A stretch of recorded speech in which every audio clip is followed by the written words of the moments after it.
Anem a contar-vos allò que va passar a Tebes fa vora 2.500 anys, encara que malauradament continua passant a Síria, Palestina, Gaza... Però tornem a Tebes. Èdip, després de matar son pare, per consell del propi Creont, es va casar amb Iocasta, la seva mare. Tingueren 4 fills, 2 barons, Eteocles i Polinices, i 2 dones, Antígona i Ismene.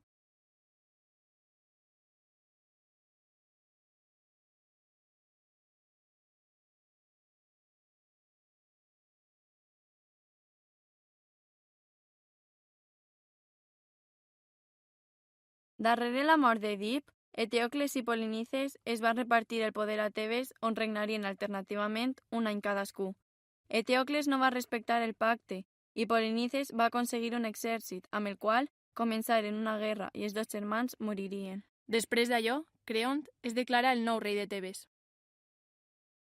Sabies que havia decretat no fer això? Sí, tothom ho sap. I encara si t'atrevides, passares per damunt de la meva llei. No creia jo que els teus decrets tingueren tanta força com per permetre que tu, només, encara que sigues home, pogueres saltar damunt de les lleis, no escrites, immutables dels déus. Potser a tu et sembla que vaig actuar com una boja, però poc més o menys és a un boig a qui estic donant compte de la meva bogeria. Com et provoca! 3 provocacions, si més no n'ha fet. Una, la transgressió de la meva llei.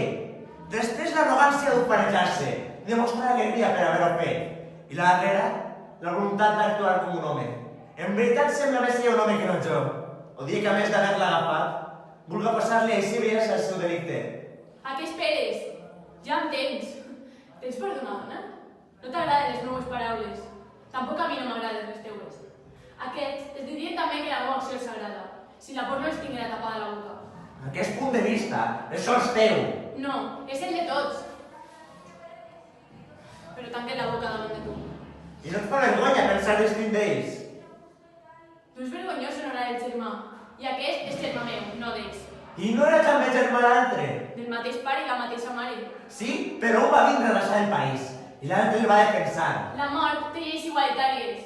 Un enemic, ni mort serà mai el meu amic. No vaig néixer jo per compartir l'odi, sinó l'amor. Doncs vés-te'n i estima. Estima els morts que a mi m'entrevisca mai no demanar una dona.